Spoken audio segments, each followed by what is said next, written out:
all about fun stuff. We're going to interrupt things here for a second because we've received breaking news from the UK, where British Prime Minister Boris Johnson has been moved to intensive care. We talked earlier in our coverage about his hospitalization because of coronavirus. And joining us now from London once again is NBC News chief global correspondent Bill Neely. Bill, we were just on a couple minutes ago, and as of then, we were wondering what sort of tests that Boris Johnson was getting. Now he's in the ICU. What is 10 Downing saying? Yeah, so a statement just within the last few minutes from 10 Downing Street saying that Boris Johnson's condition has worsened and he has been moved to the intensive care unit at St Thomas's Hospital, which is just across the river from Westminster and from where he was until just a few days ago at number 11 Downing Street in isolation in his flat with what he said then was simply a high fever. Well, it's clearly a lot worse than that. He was moved at around 7 o'clock local time, so maybe 1 hour and 20 minutes ago, and the statement just very briefly saying his condition has worsened. Now, we don't know what that means, but if he's in intensive care, almost certainly that would suggest that he has some kind of breathing difficulty and that he may have to be put, if there is one available, on a ventilator. He had tests earlier today. Again, we didn't know what those tests were, but medical experts and sources here have suggested that they would be tests for things like a blood test, a test for any other infection, and of course, testing his heart and his lungs. But a pretty serious development, and the Foreign Secretary Dominic Raab, who is effectively his deputy, is now the person who will take charge of all government business. And if Mr. Johnson is in intensive care now, usually patients stay in ICUs in the UK for around 7 days, if not more. So I don't think we will see Mr. Johnson again taking charge, as it were, of government business for some time to come. Now, he's got no underlying health conditions. He is and has been for many years overweight. He's made that quite public, but otherwise was quite healthy. I mean, he's well known as a person who likes to go out and run and cycle. But it is again well known that people who are overweight and who have coronavirus are more susceptible to being taken into intensive care. So once again, just within the last few minutes, a Downing Street spokesman saying that the Prime Minister's condition has worsened, and around 7 o'clock, roughly an hour and a half ago, he was taken into intensive care and is being monitored very closely indeed. Guys? Hey there, I'm Chris Hayes from MSNBC. Thanks for watching MSNBC on YouTube. If you want to keep up to date with the videos we're putting out, you can click subscribe just below me, or click over on this list to see lots of other great videos. St Thomas's Hospital after he was admitted with persistent coronavirus symptoms. During the course of this afternoon, the Prime Minister's condition worsened, and on the advice of the medical team, he was moved in to a critical care unit.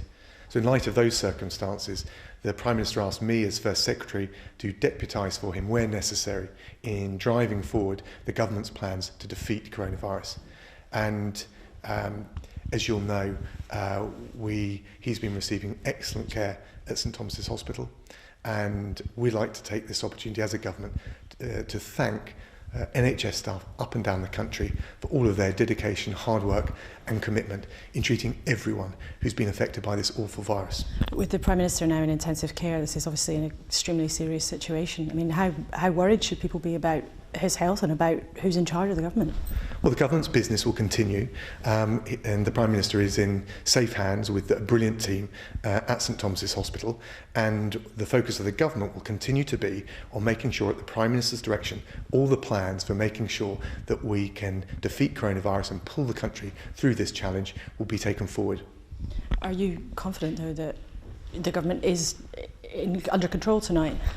There's an incredibly strong team spirit behind the Prime Minister and making sure that we get all of the plans that the Prime Minister has instructed us to deliver to get them implemented as soon as possible. And that's the way we'll bring the whole country through the coronavirus challenge that we face right now.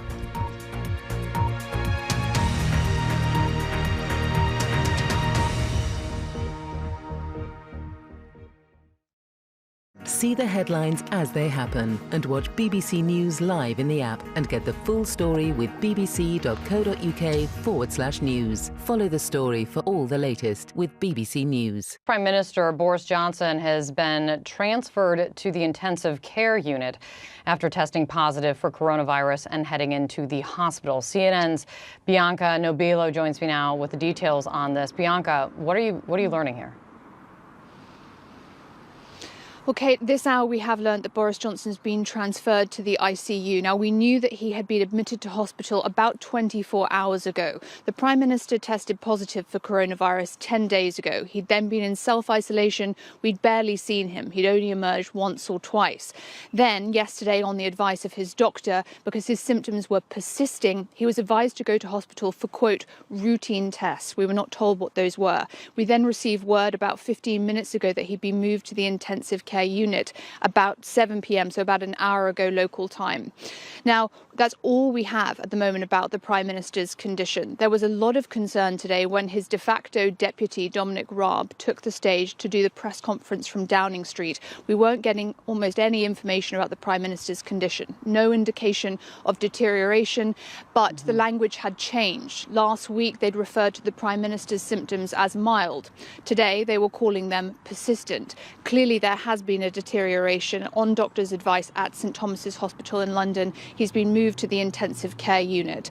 So as soon as we get more information about that, we'll update you. All that we have is that the PM is receiving excellent care from the NHS.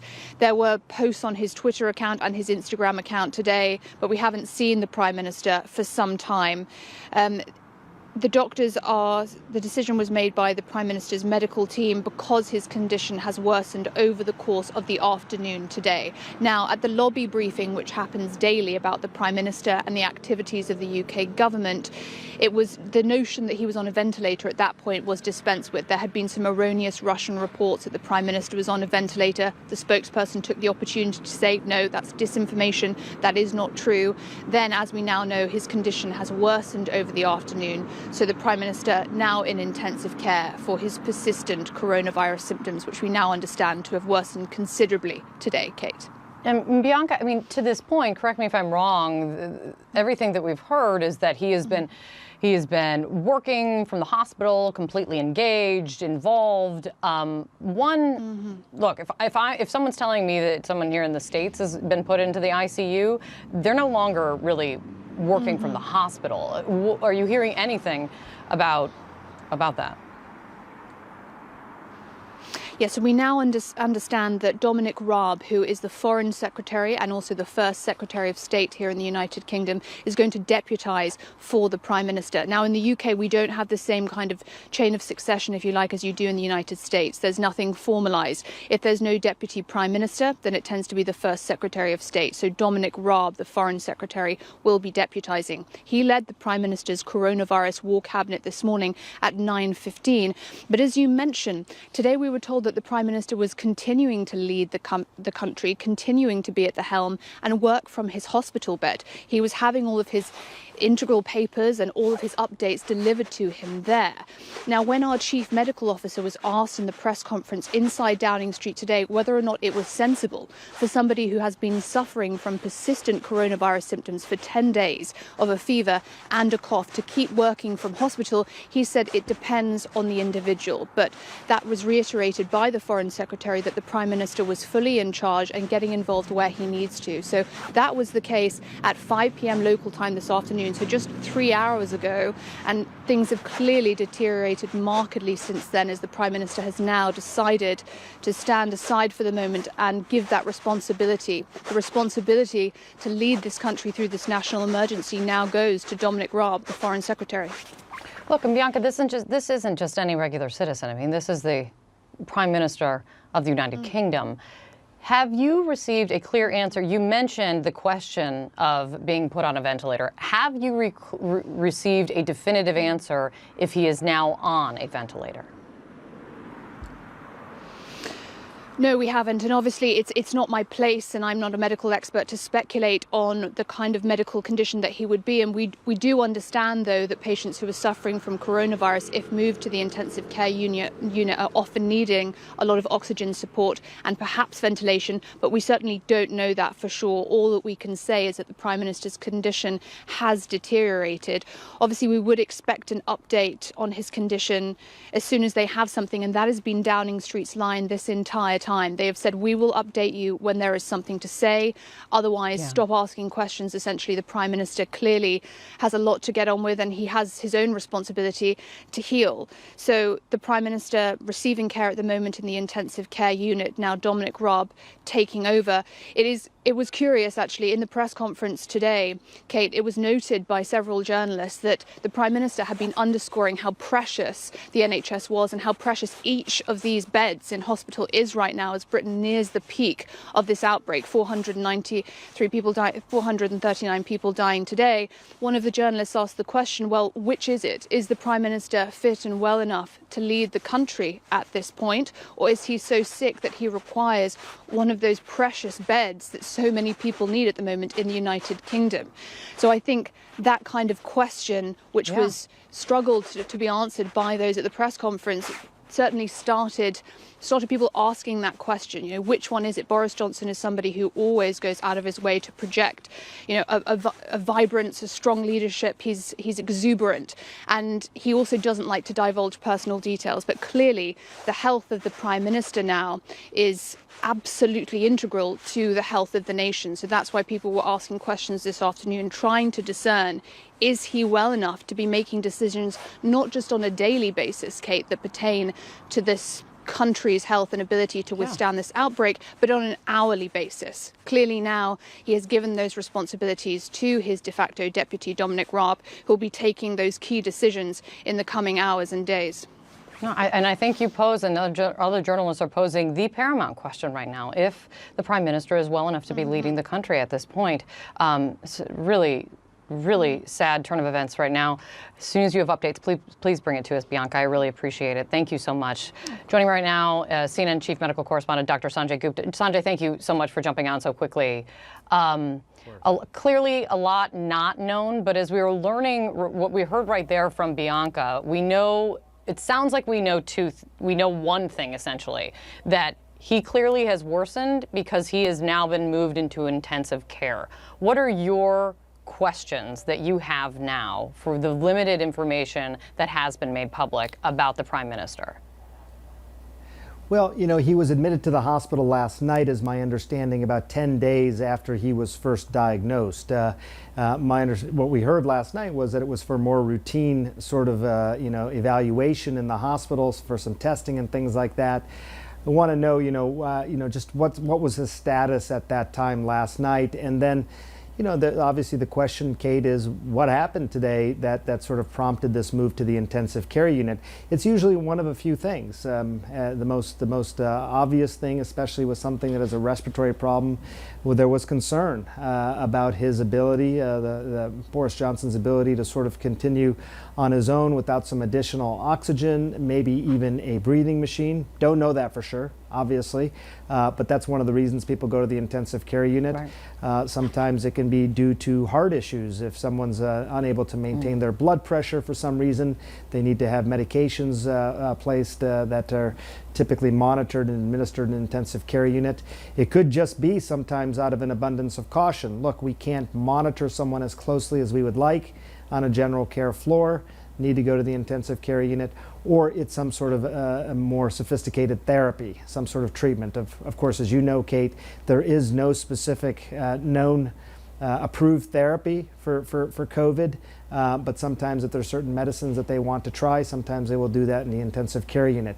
But to your point, something clearly changed. What was happening as of last night to today is a very different sort of story. So my guess is it probably has something to do with his heart or his lungs, we don't have that information right now.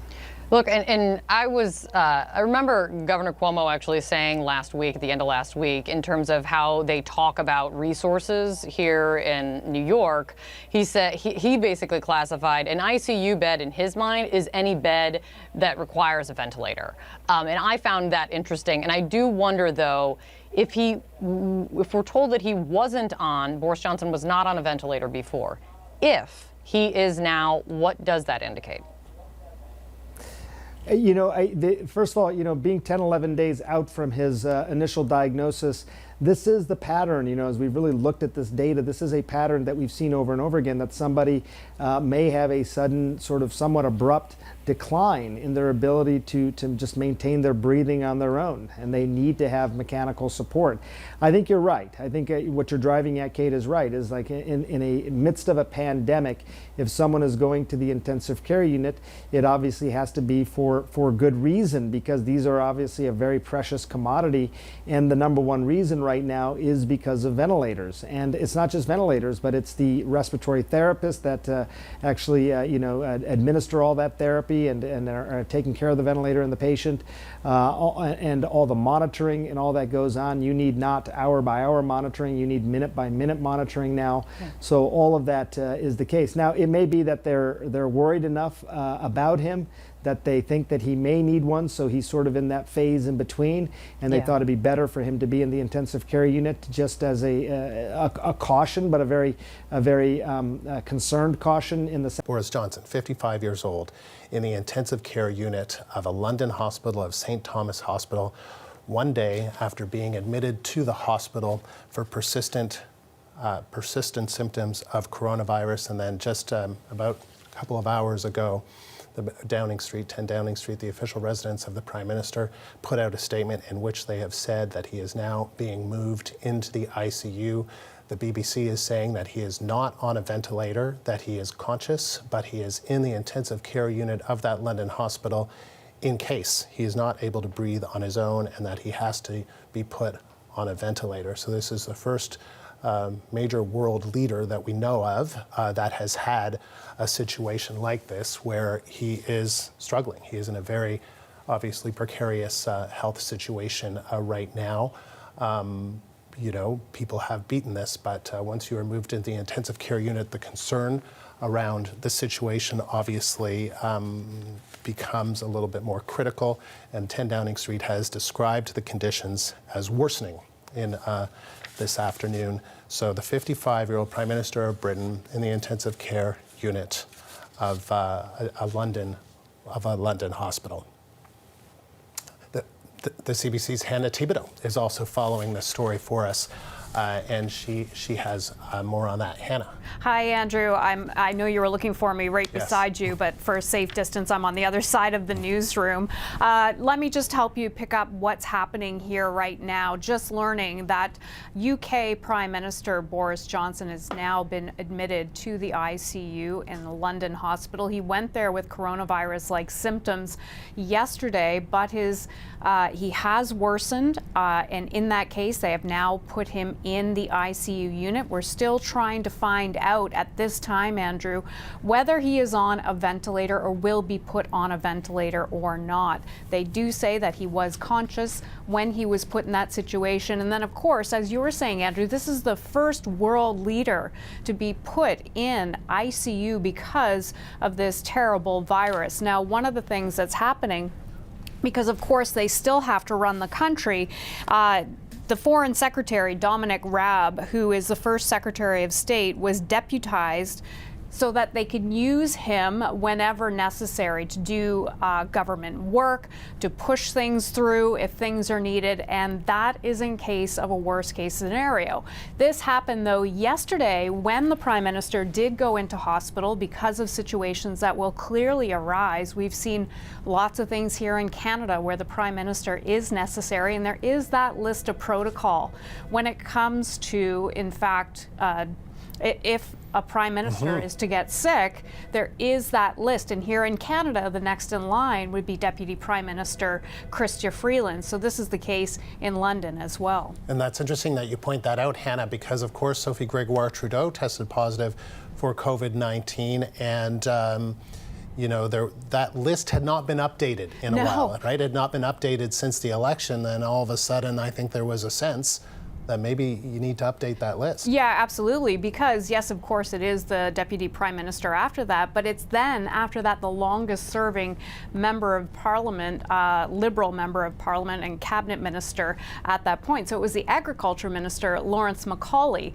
who fell after the Foreign Affairs Minister. But then coming back to what's happening in the UK right now, they have deputized their Foreign Secretary Dominic Raab, who is also the first Secretary of State. So he has been deputized.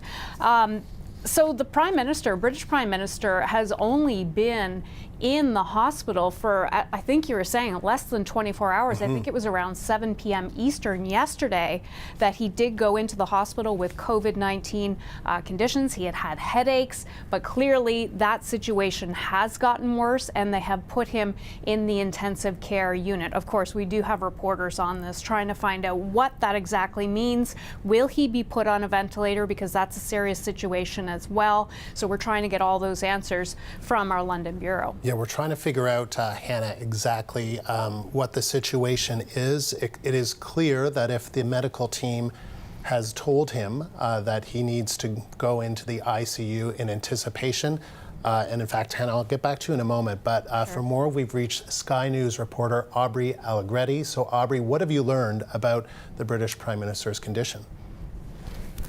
Good evening. Obviously, it's been a massive bombshell announcement here from Downing Street in London. It was an email sent off to all of the political journalists here, just suddenly announcing that 24 hours after Boris Johnson first went into hospital, that he's been taken to the intensive care unit. It has to be said, he's gone straight from Downing Street to the hospital that's closest.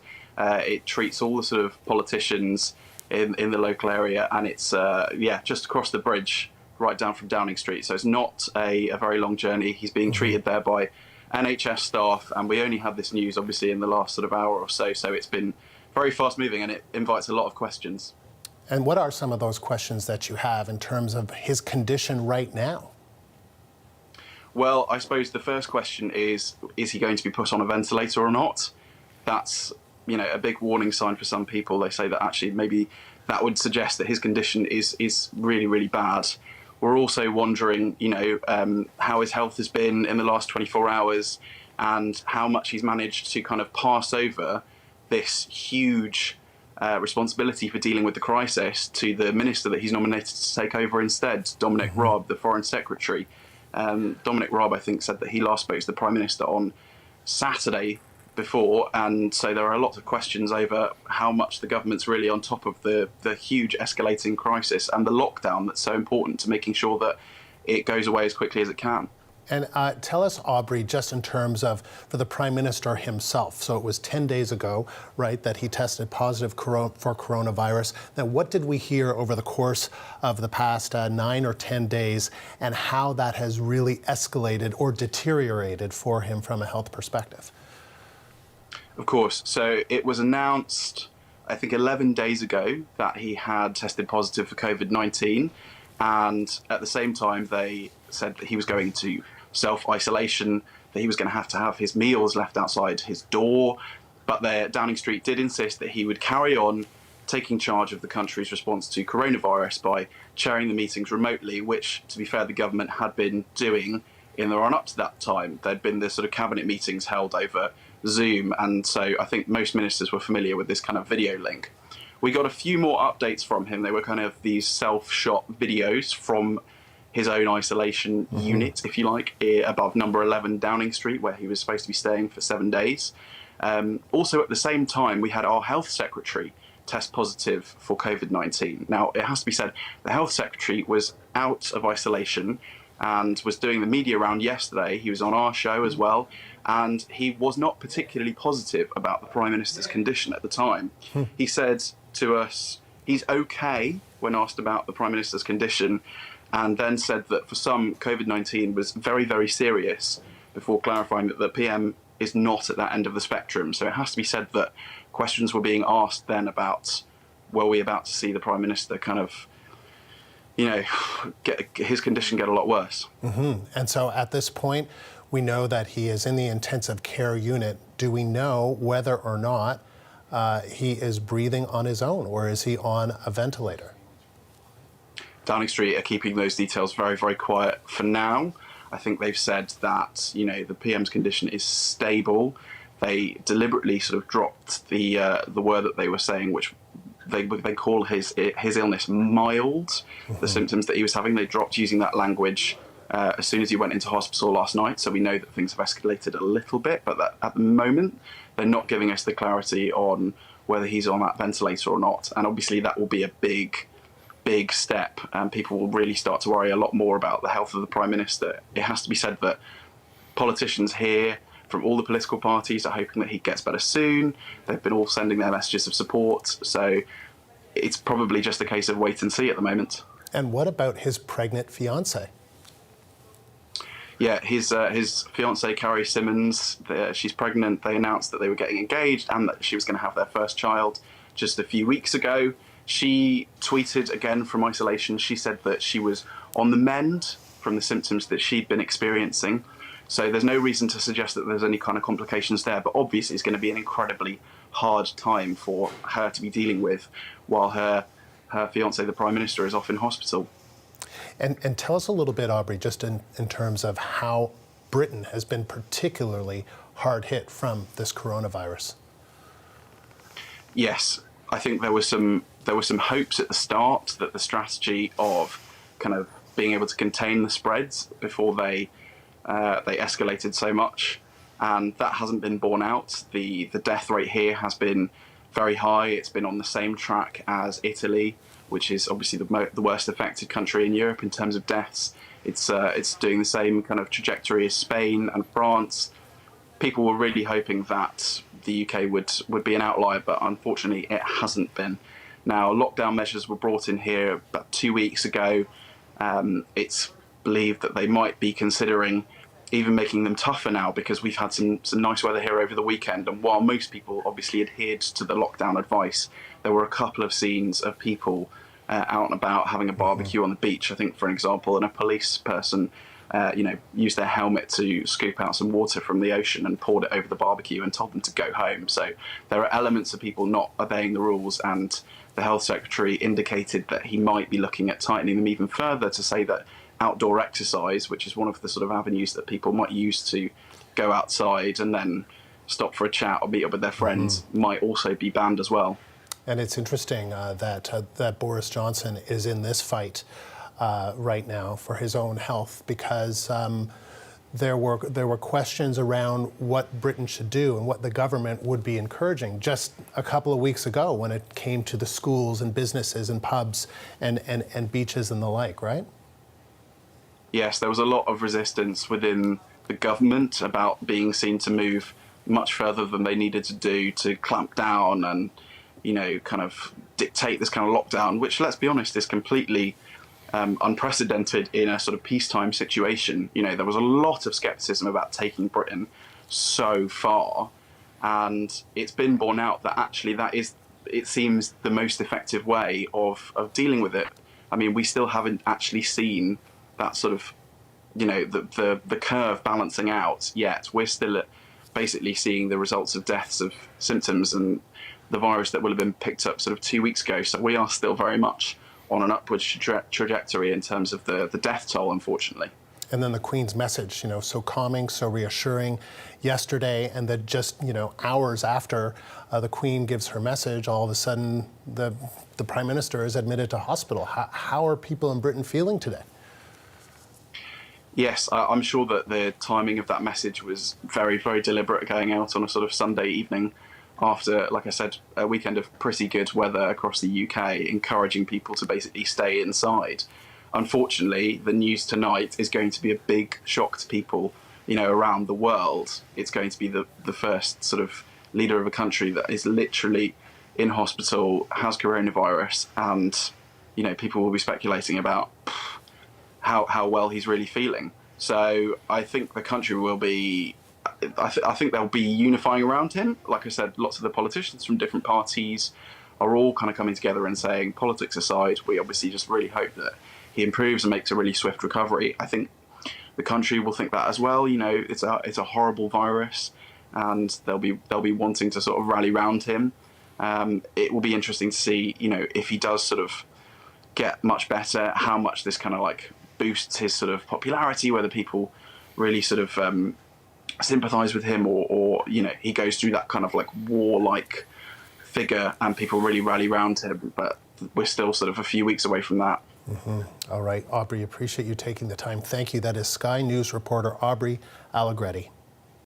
Yeah, an intensive care unit, sometimes called a critical care unit, basically is for patients who are particularly ill, who are either struggling to breathe by themselves or maintain their cardiovascular system. So you only really go into the critical care unit when you are actually very sick, and you need a lot of nursing and technical care to keep you going, really. And I doubt whether you come out of intensive care generally with this very quickly. I imagine it will take a little bit of time. Well, surprisingly not. The people who go into intensive care, the average time that people spend in intensive care is about, with COVID-19, is only about 4 or 5 days on average, although that there is considerable variation for that. And sadly, those figures are whether people survive or not. So whether you survive or not, you tend to be in intensive care for an average of about 4 to 5 days. So what kind of treatment will he be receiving? I mean, they say he's not yet on a ventilator, but that would seem the logical next step. Well, I think what with patients who go into intensive care, one of the key things, as well as actually providing care, is actually monitoring them very carefully. And in this context, you'd be, with COVID-19, you'd be monitoring people's organ functions, making sure that their blood oxygen was continuing to be high enough, making sure that their kidneys were functioning, and dealing and making sure that they were able to maintain their blood pressure. And if any of these things were failing, that then they would provide what's called organ support in terms of supporting the breathing, which might actually just be giving them extra oxygen, but it might actually also ultimately mean going onto a ventilator. And possibly also renal dialysis if the kidneys are affected, but only about 1 in 5 people on intensive cares with COVID-19 require kidney dialysis or kidney support, I should say. I suppose neither of us can know the answer to this question, but presumably the intensive care unit at St Thomas's will have been turned into a COVID-19 intensive care unit rather than just general intensive care.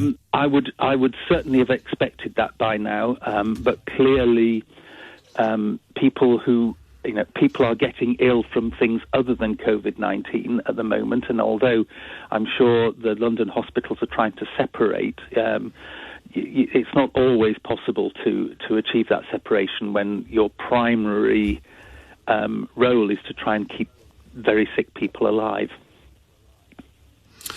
Lewis Goodall, the Newsnight reporter, has just tweeted this. A couple of doctors who are working on the COVID-19 frontline told me this afternoon that the fact that the PM received oxygen treatment last night indicated a strong possibility he had pneumonia.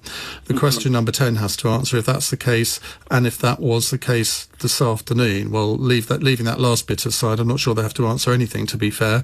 But would that fit with how this disease develops?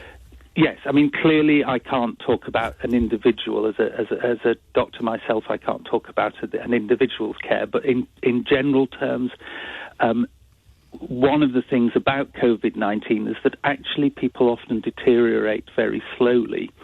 And you can actually start off and be quite well for about a week or so, and then gradually you find it more difficult to breathe. You need to go on to oxygen, and then if you continue to deteriorate, then you may well need to go on to ventilation. But I would say that at any of these points in the people can turn round and then they can start getting better. So it's always a sort of a battle between the body's natural defense mechanisms and the virus, and sometimes, sadly, the virus wins, but often and usually, in fact, the body's defense systems win, and people ultimately recover.